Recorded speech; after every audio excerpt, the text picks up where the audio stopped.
Al aire, Mario, con las 5 de las 7. Bueno, bienvenidos a una nueva edición del programa.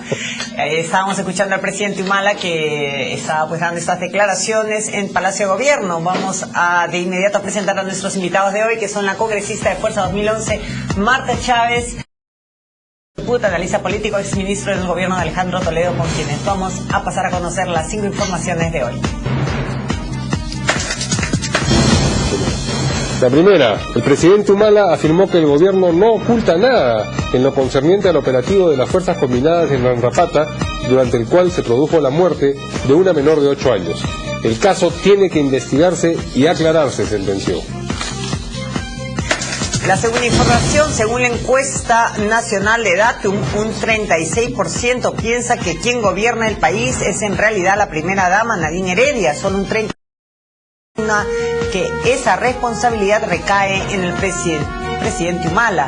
Y un 26% cree que las riendas del Ejecutivo son administradas por ambos.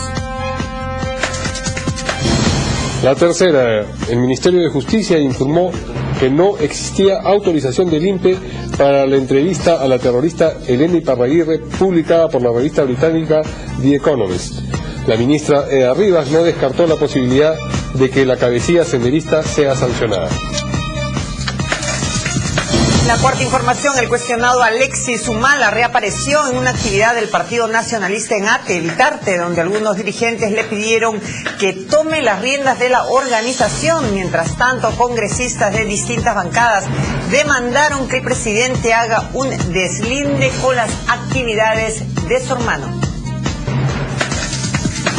Y la quinta, Buenos Aires y otras ciudades de Argentina fueron anoche escenario de multitudinarias manifestaciones contra el gobierno, en coincidencia con la polémica sobre una posible reforma constitucional que permita una nueva reelección de Cristina Fernández.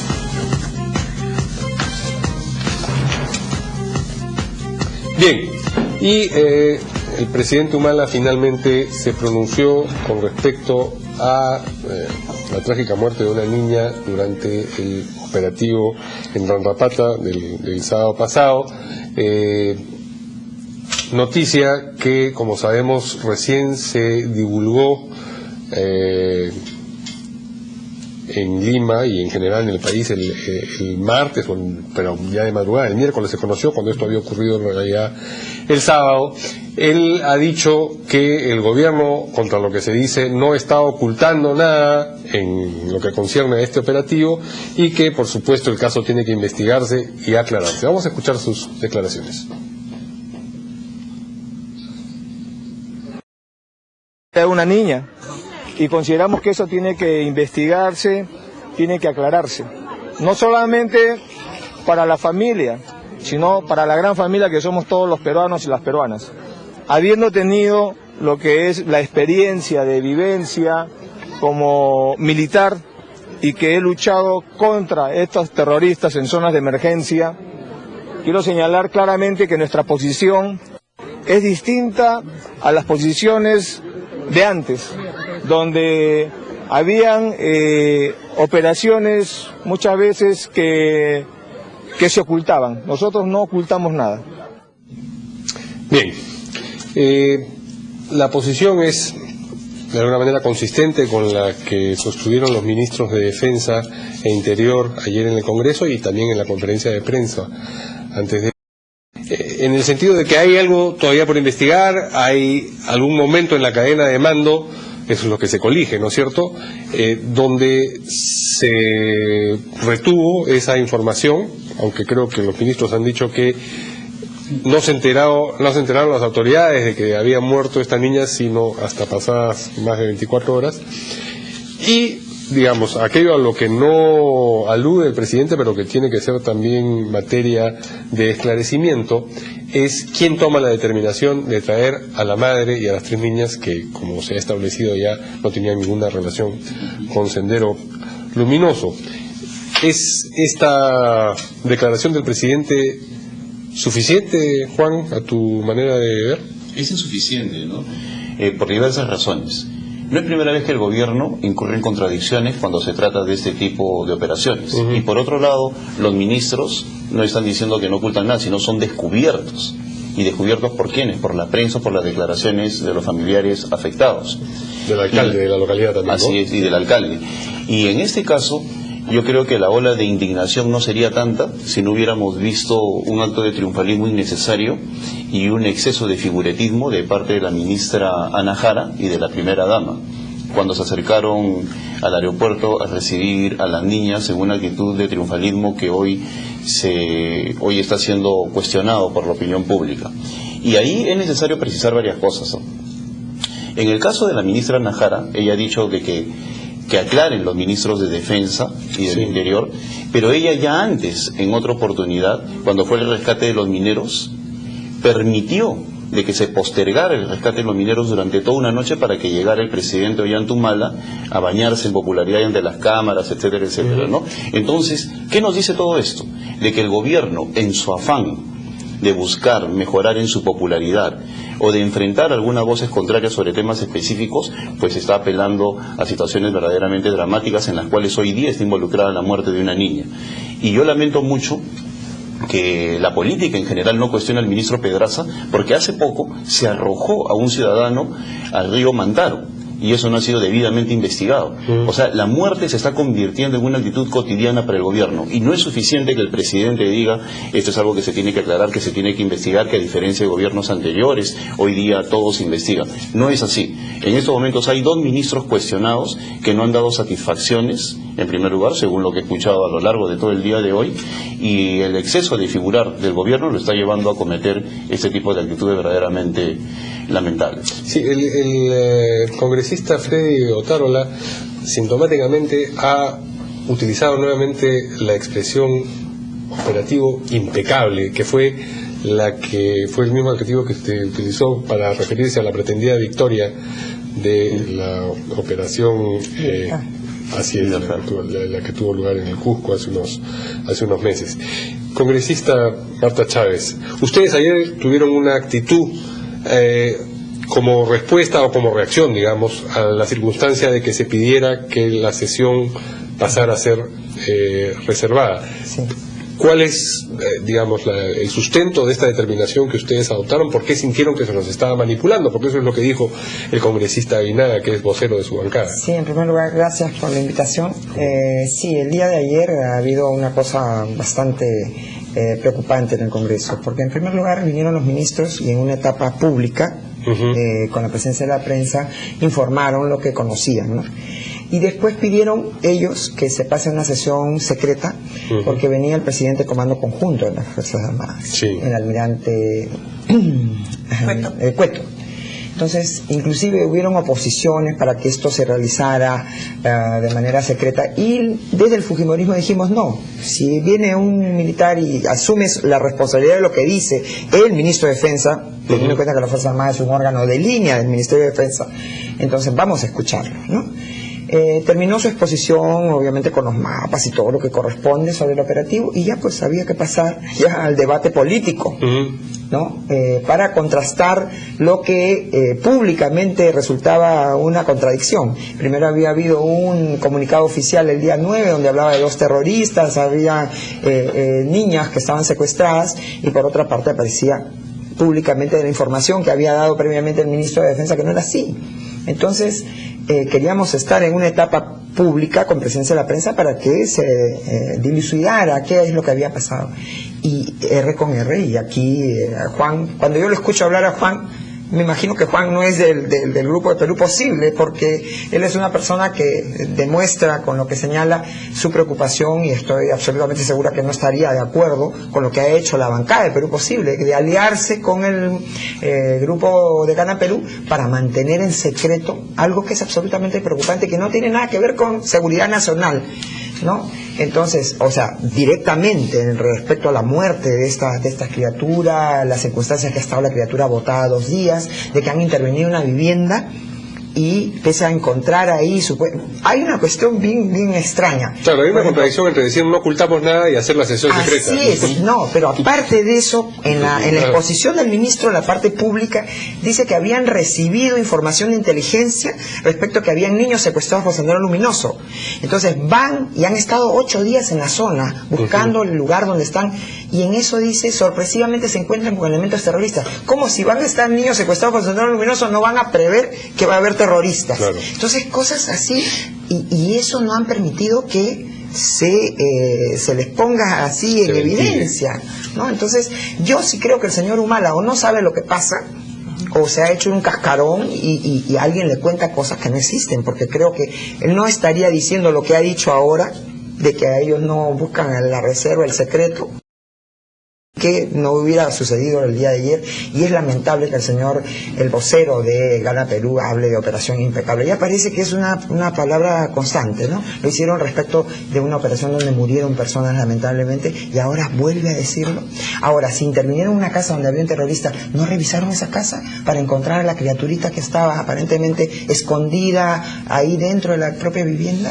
Yo sí, Juan, quisiera referirme específicamente declaraciones del vocero, de un congresista de la República, Alfredo Tarala, que dice una operación impecable cuando ya tiene conocimiento de la ciudadanía de que ha habido una niña fallecida. Es una falta de respeto, a mi modo de ver, no solamente para la familia de la niña, sino para la ciudadanía, que ya estamos al tanto de lo que realmente ocurrió. Es decir, se podía entender lo que tú criticabas del triunfo, la actitud triunfalista, o mencionaste ese exceso de protagonismo de la primera dama y la ministra de la Mujer, cuando ellas creyeron que se trataba de niños que estaban siendo rescatados. Pero ahora que ya se sabe que en realidad no eran niños rescatados, que las condiciones en las que falleció esta niña pues fueron muy lamentables y seguramente errores cometidos, que se pronuncie el vocero oficialista diciendo que ha sido impecable.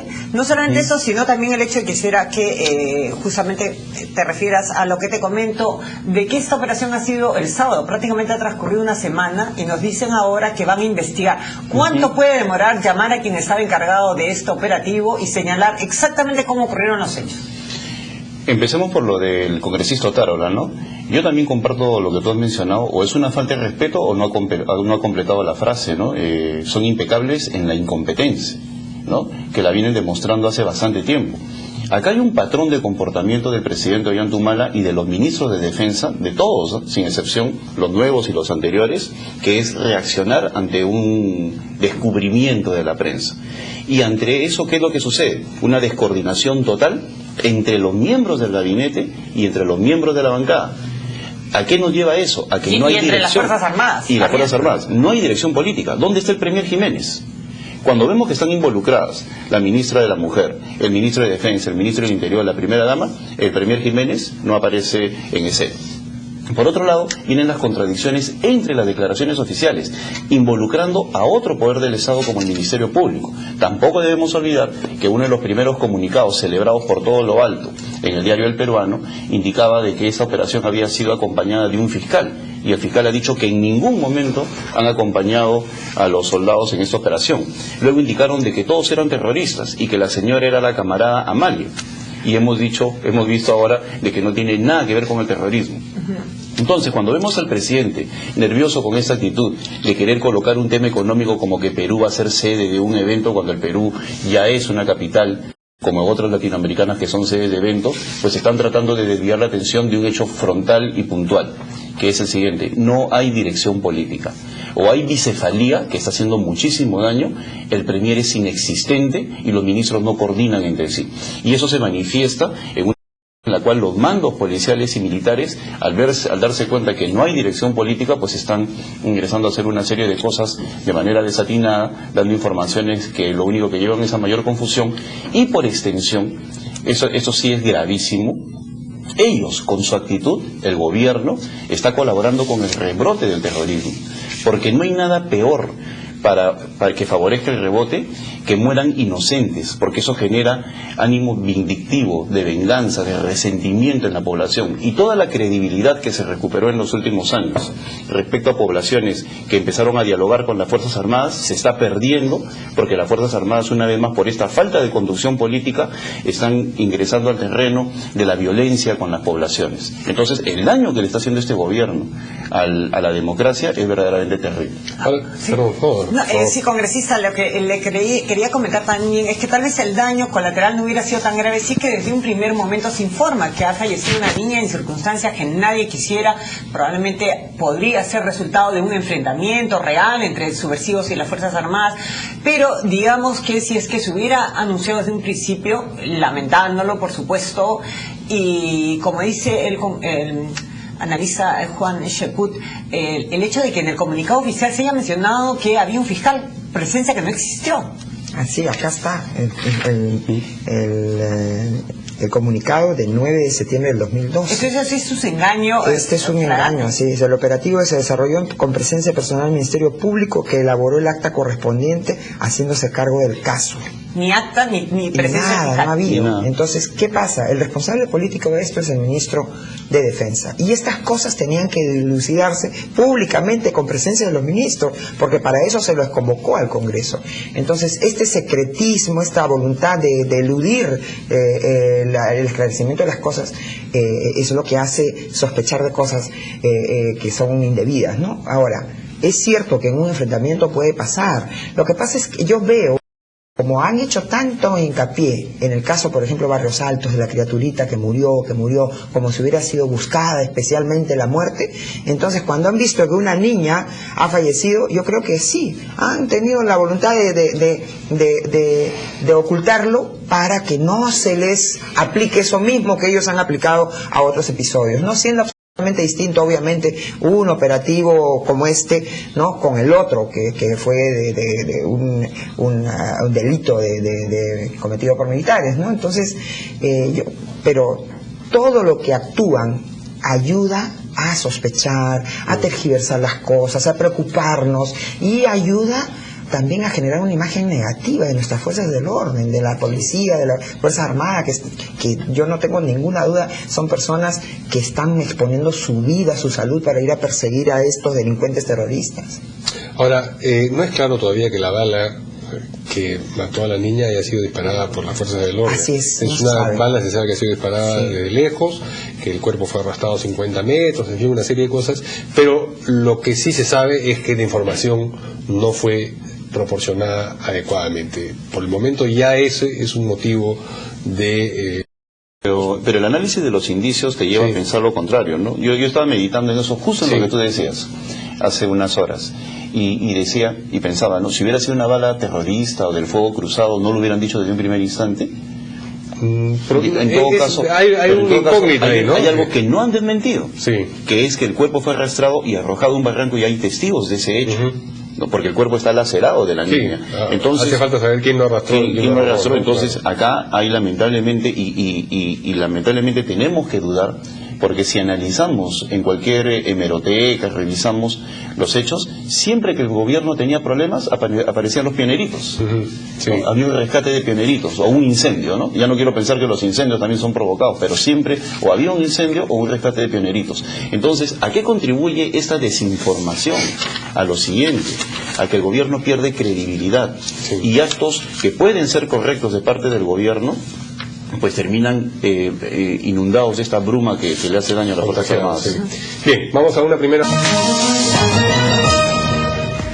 Estamos de regreso con las 5 de las 7. Nuestros invitados hoy, la congresista de Fuerza 2011, Marta Chávez, y el analista y exministro del gobierno de Alejandro Toledo, Juan Cheput. Vamos a pasar a conversar respecto a la segunda información que presentamos hoy, y es referida publicadas por la empresa Datum respecto a la primera dama Nadine Heredia. Vamos primero con el cuadro con el que la vamos a iniciar. En su opinión, ¿quién gobierna el país? ¿Ollanta Humala o Nadine Heredia? Ollanta Humala 35%, Nadine Heredia 36%, ambos 26%. Nadine por encima del mandatario por un punto de porcentaje. Vamos a ver el segundo cuadro. Supongamos que Nadine Heredia se presenta como candidata a las elecciones presidenciales. ¿Votaría o no por ella para la presidencia? Sí votaría 33%, no votaría 53%, no sabe, no contesta 14%. Y ahora vamos a conocer el tercer cuadro. ¿Aprueba o desaprueba la labor de Nadine Heredia? Aprueba 54%, desaprueba 34%. Bien, las cifras, como ustedes han podido ver, pues son muy ventajosas, muy positivas para la primera dama. Vamos un poco a tratar de ordenar el por qué podríamos atribuir estos porcentajes tan elevados. El primero, respecto a quién gobierna, si es que el primer mandatario o la primera dama, tenemos que el 36% cree que gobierna ella, el 35%, o sea, por debajo, Ollanta Humala, e incluso tenemos un 26%, o sea, eso se suma a lo de ella, que gobiernan ambos. ¿Cómo Sí, se yo creo que es evidente que el señor Humala es una persona opaca como funcionario y ella destaca a su lado, ¿no? Entonces, creo que a lo que le molesta a las personas es que haya vacío de poder. Nos demuestra eso. Si el señor Humala no tuviera una señora así interventora, por decirlo menos, como su esposa, estaríamos ante un vacío de poder preocupantísimo. Pero la gente dice, no, a la falta de él, ella está, ¿no?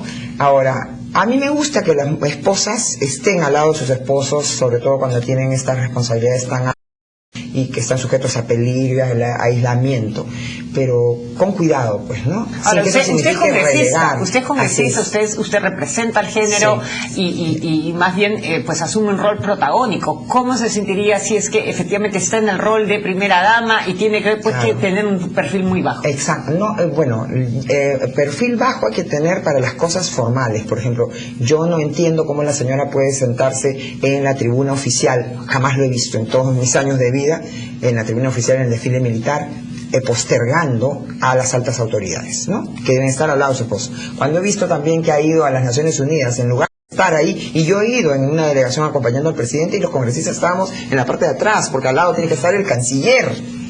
Ella está al lado. Y el canciller por ahí, suelto por ahí. Okay, esos son actos visuales, digamos, formales. Indebidos. Porque está bien que ella pueda ser una persona que está cerca a su esposo, que quizás pueda respaldarlo, pero en ese caso ella no es funcionaria, pues. Entonces hay que saber su lugar, ¿no? Entonces, reitero, no me gustaría que tampoco esté ajena, porque al final es su esposo, es el padre de sus hijos, y ella de alguna manera no puede ser apartada así, pero no asumiendo, como decir, quítate tú para ponerme yo, ¿no? Como no le gusta que asuma roles políticos tampoco.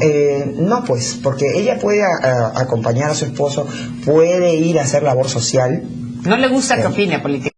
Que opine políticamente. Ella es dirigente del partido nacionalista y puede hacerlo, y está bien que lo haga, pero lo que ella no puede ir es a sustituir y desplazar a los funcionarios. Creo que eso no se puede hacer. Bueno, ella muchas veces dice, este gobierno, hablando al nombre de mi ministro, nosotros, se arroga una representatividad que no tiene respecto del gobierno. Exacto. Pero ¿qué cosa quiere decir esto para Ollanta Humala? El hecho de que salga la foto de la encuesta, y claro, 1% no es mucho de diferencia, pero es un 1% a favor de Nadine, es decir, no es como, ahora que tú decías el primer mandatario, el segundo mandatario, ¿no? Porque resulta que la percepción de la gente y el poder también se ejerce sobre la base de lo que la gente percibe.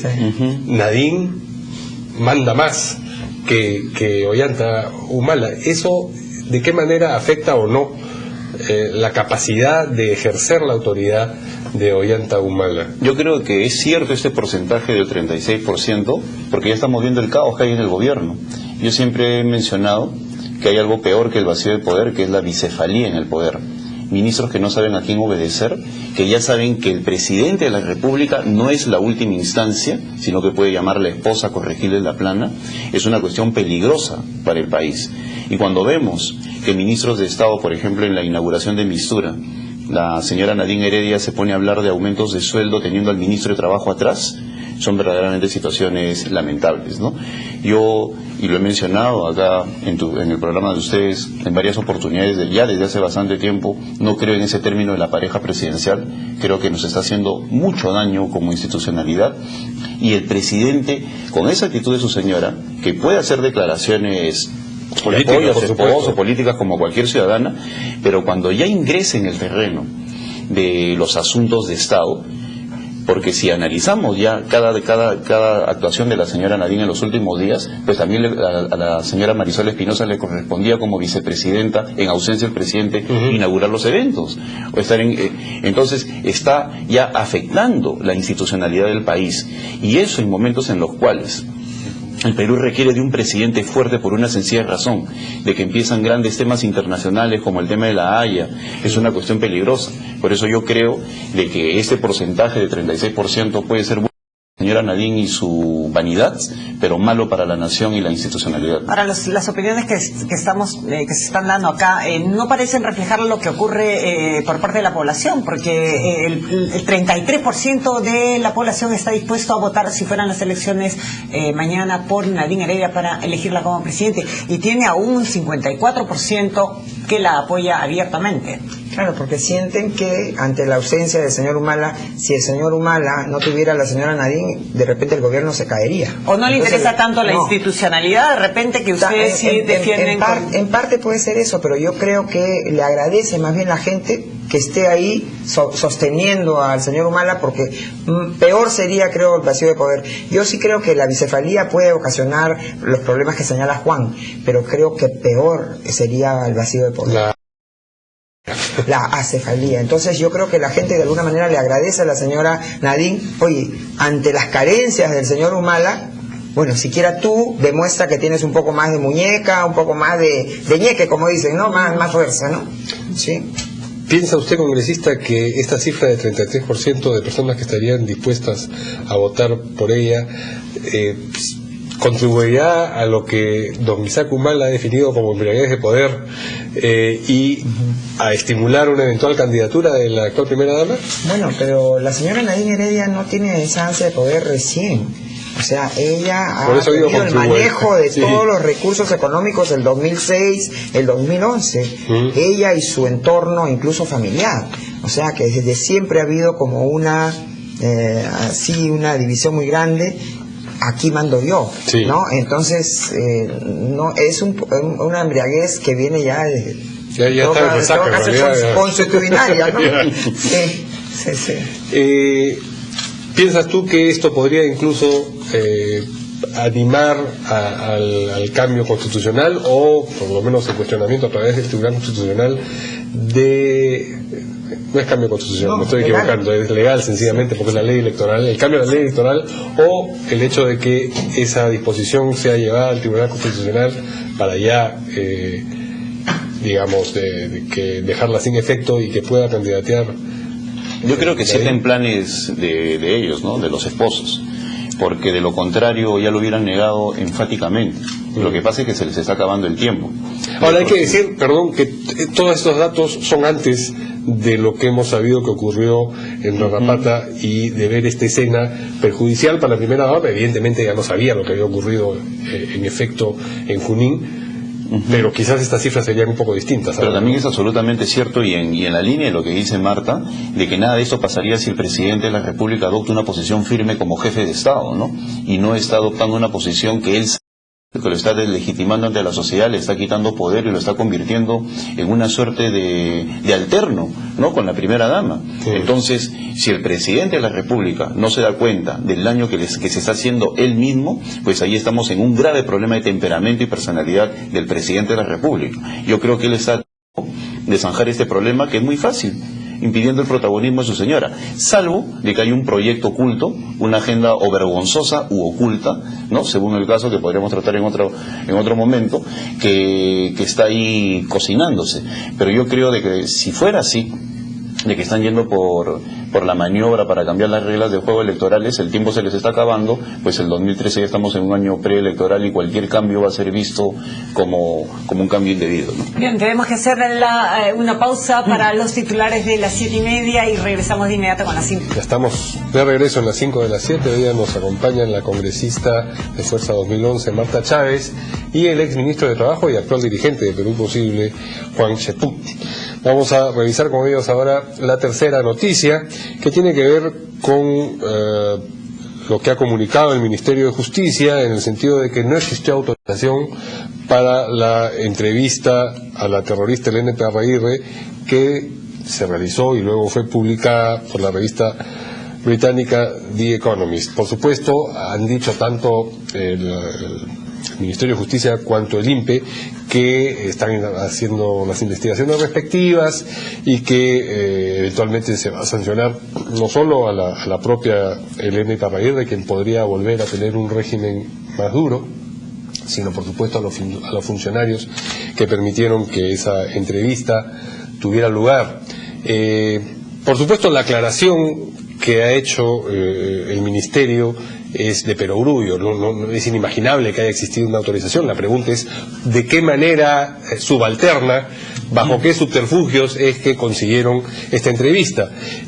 Lo que han aclarado también es que aparentemente hubo un periodista con Elena Iparraguirre, la cabecilla senderista, que ella no quiso responder las preguntas directamente, que se las dejaron y que han sido respondidas luego de puño y letra, lo cual complica más todavía la figura. ¿Qué está pasando, digamos, con el régimen carcelario de una figura tan importante, me resisto a utilizar la palabra, una cabecilla tan importante de Sendero como es Elena Iparraguirre, y qué es imaginarse qué cosa podrá estar ocurriendo con personas de, digamos, menor nivel en la jerarquía senderista, Juan? Bueno, es preocupante, ¿no? Porque si ella puede pasar papelitos, siguiendo en la línea que tú has mencionado, para brindar esta entrevista, pues también puede pasarle papelitos a las huestes senderistas y se puede convertir en una coladera y empezar tanto a la gente del Movadef como al resto de personas. Sí. Lo lamentable, una vez más, es que tenemos ministros comentaristas de la situación, ¿no?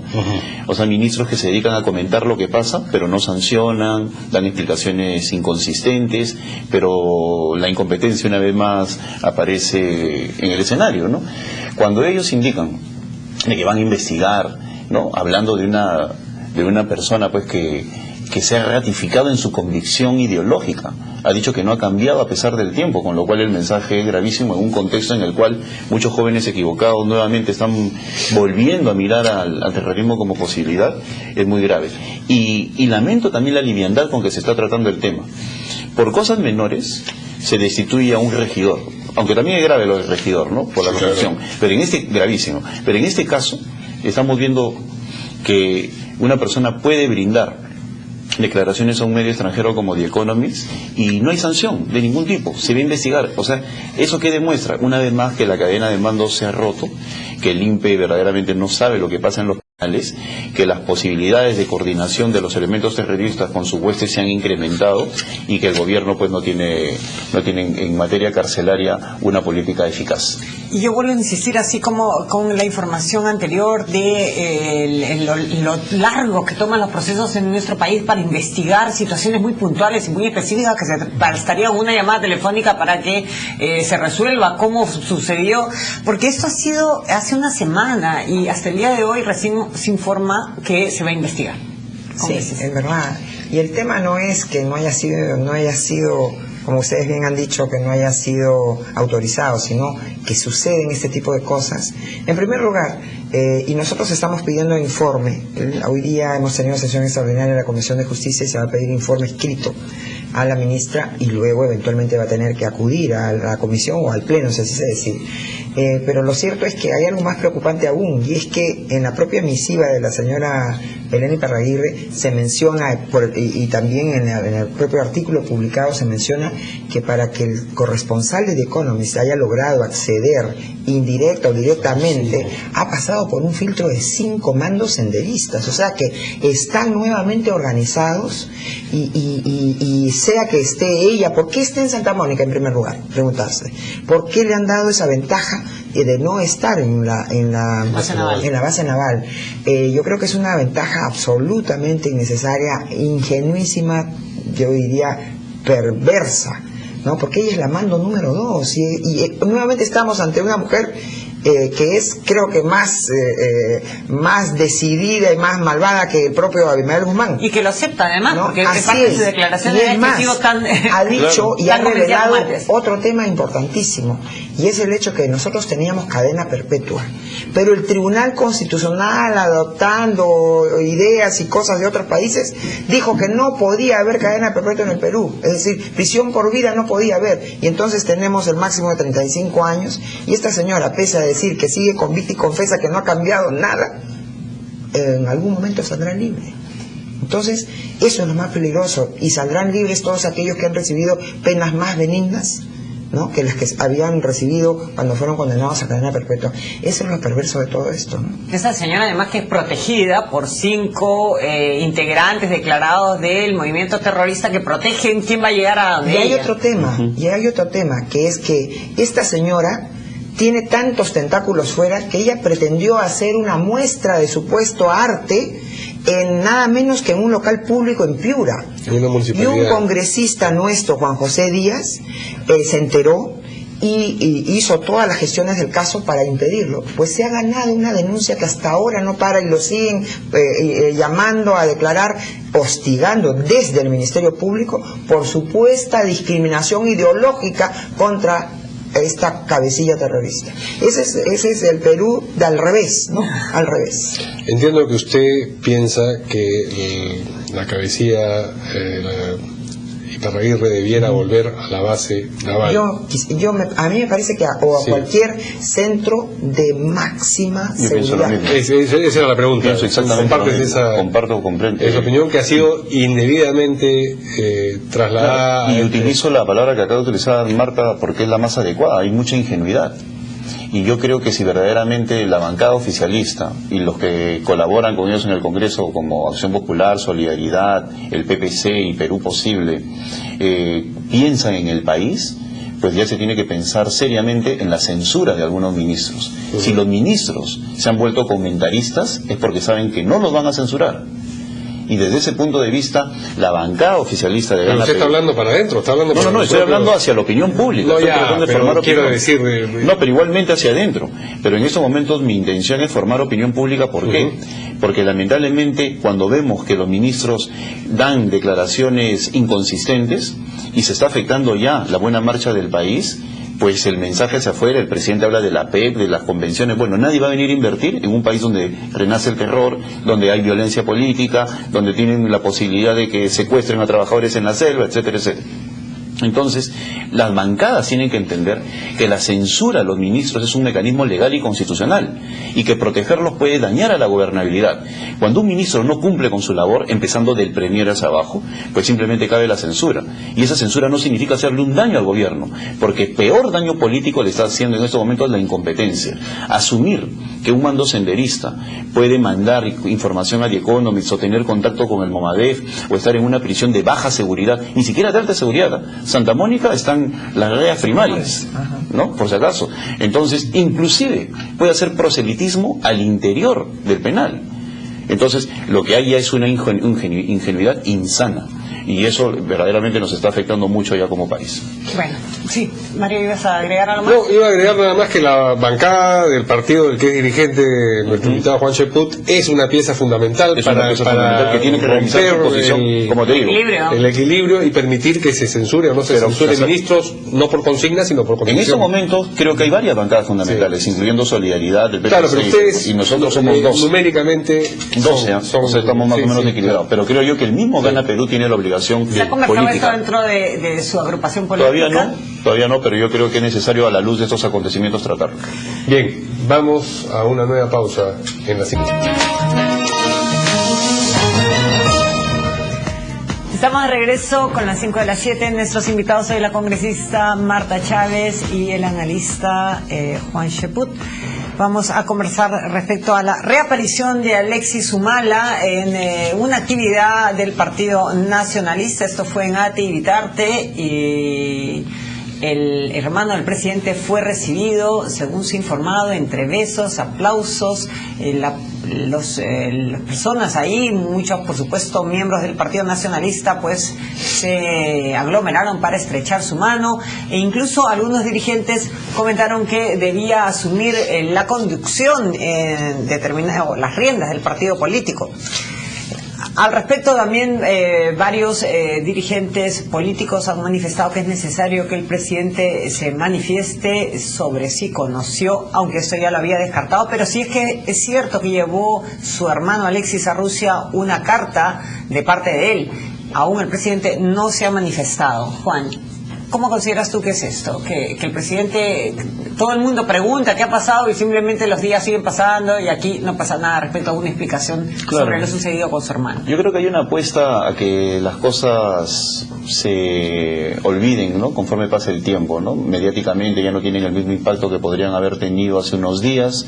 Ya cambió la temática, no estamos hablando en estos momentos de otros temas igualmente graves, pero nos olvidamos de un asunto central, ¿no?, de que en estos momentos se están planteando negociaciones con Rusia efectivas.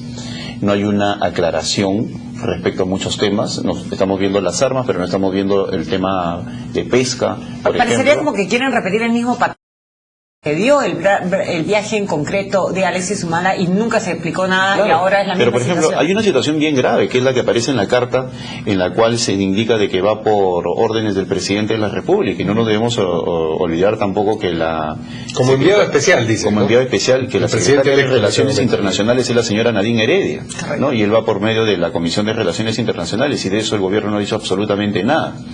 Y cuando una persona se comporta con la prepotencia de Alexis en el Congreso, es la prepotencia del que algo oculta, ¿no?, del que algo sabe, o del que ¿no?, se siente, del que se siente seguro respaldado. casualmente, porque su silencio es el principal escudo, ¿no?, porque de lo contrario no hubiera tenido esa actitud de desplante hacia el Congreso totalmente maleducada, ¿no?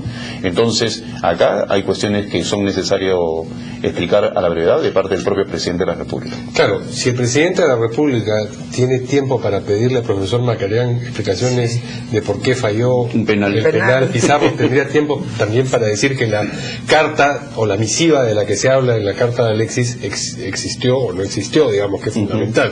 Pero con presidencia de eso, hemos hablado también de una actitud con la que se recibe a Alexis Humala en una actividad partidaria en Ate Vitarte del Partido Nacionalista.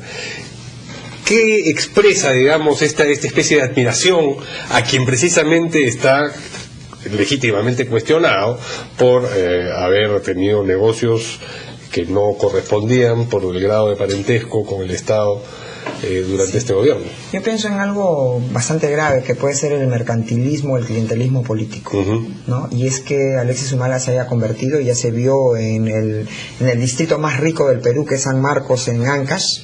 Sí. Ya estaba una señora Humala, que salta el nombre, pero ¿cuántas otras personas ya estarán del Partido Nacionalista o del entorno, estarán con trabajo en distintos lugares? Entonces, el señor Alexis Humala puede ser pues la cabeza o el responsable de toda una red de penetración e infiltración que con clientelismo político pues consiguen este tipo de favores o apoyo, ¿no?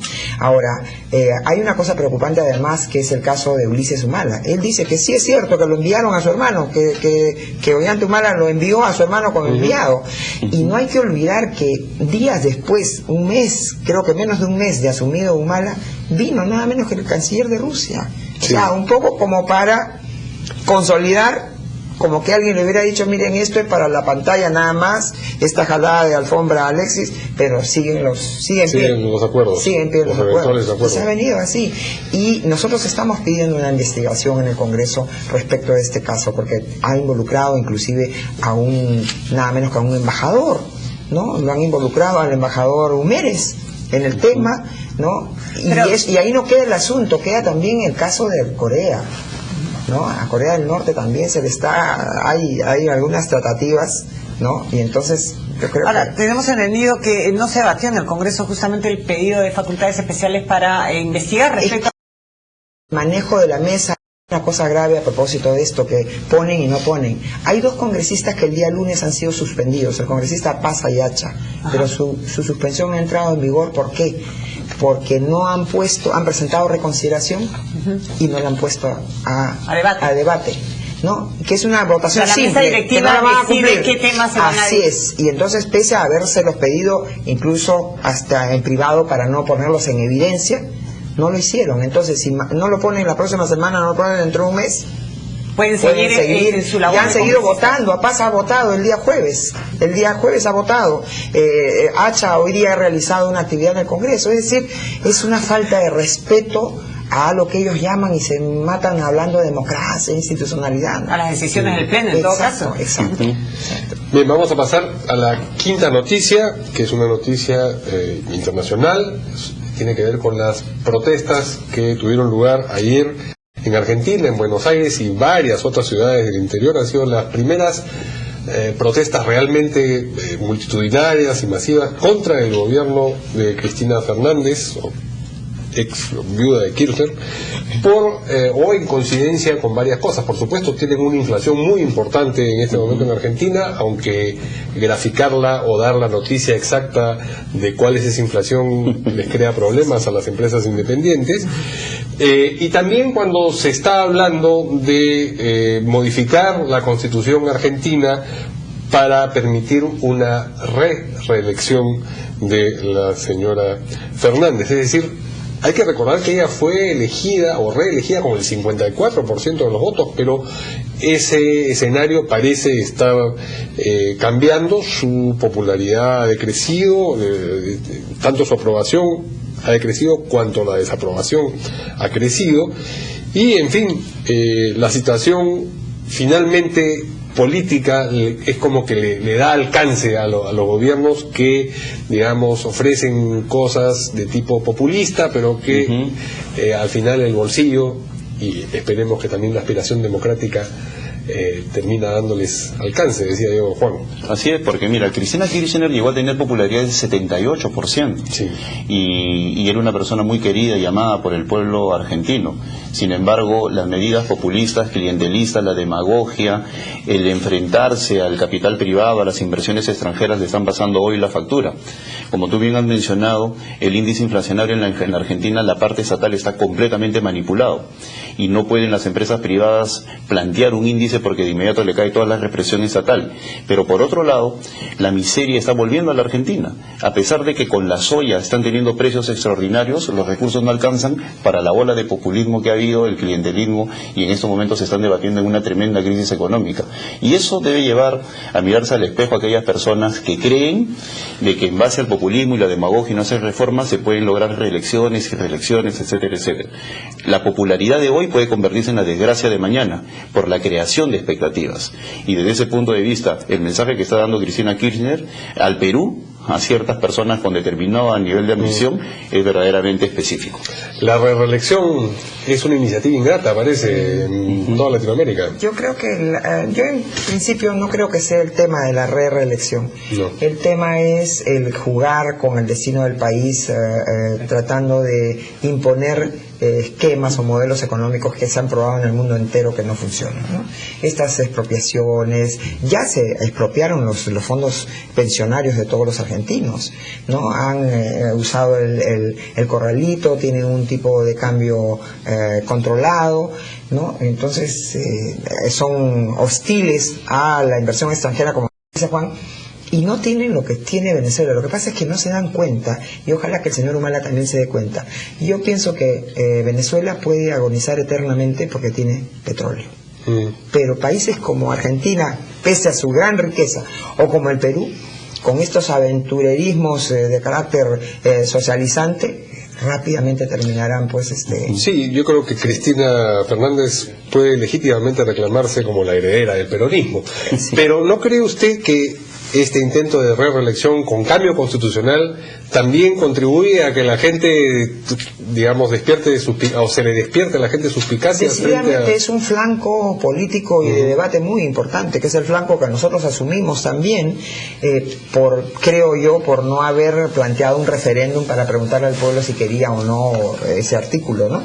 Entonces, de la Constitución, pero bueno, lo cierto es que en el Perú, pese a ese debate político, el país que entregó el presidente fue un país caminante en marcha con reformas profundas que no han podido ser debilitadas, ¿no? ¿Cómo reaccionas tú, Juan, respecto a, por ejemplo, frases que emite la primera dama argentina de que le teman a Dios, pero también un poquito a mí? Claro. Esos desafíos al pueblo, esos permanentes, retos, ¿no? O sea, permanentes. Lamentables. ¿Crees que provocan más violencia, más respuesta? Claro, lo que pasa es que el aparato peronismo, allá el Estado sí se hace sentir en lo que se refiere a la represión, no la represión policial, ¿no? Si no te empiezan a cortar todos los temas económicos, te caen los impuestos, o sea, el Estado hace sentir todo su poder. Y eso ella compartió antes con su esposo, ¿no? Y por otro lado, el tema de la reelección en América Latina le costó popularidad al presidente Uribe. O sea, yo creo que la gente sí siente que más de 12 años ya es una cuestión que ya va en contra de lo que ellos consideran como la normalidad democrática, ¿no? Entonces empiezan a darle la espalda. Y la prepotencia de Cristina Kirchner yo creo que le está generando mayor antagonismo. Estamos viendo cómo ella se basa mucho en los nuevos descamisados, ¿no? Los descamisados del siglo XXI, a través de políticas clientelistas totales, pero que están generando gran consumo de caja en momentos en los cuales no hay. Entonces, cuando se abunda ya en un clientelismo que empieza a agotar el presupuesto de la nación, pues entramos a problemas inflacionarios y de violencia como la que estamos viendo en este momento, ¿no? Mutatis mutandi es también lo que puede estar ocurriendo en Venezuela, donde también hay una inflación, donde también hay un populismo reeleccionista y populismo y todo lo demás, pero digamos las elecciones o el resultado de esas elecciones es todavía de pronóstico reservado. Sí, porque ahí hay posibilidad de dar subsidios directos, ¿no? Dinero directamente a la mano de las personas.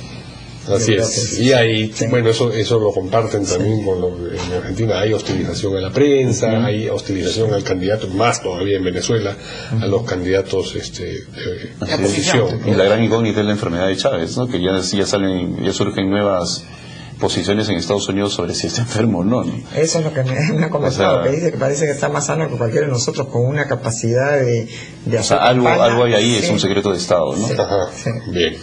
Bueno, les agradecemos mucho su presencia aquí esta noche a nuestros invitados, la congresista Marta Chávez de Fuerza 2011, el exministro de Trabajo y dirigente de Perú Posible, Juan Cheput, y eso es todo por esta noche aquí.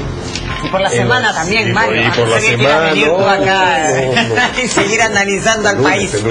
Pero los dejamos con Javier Ávila en la central de información.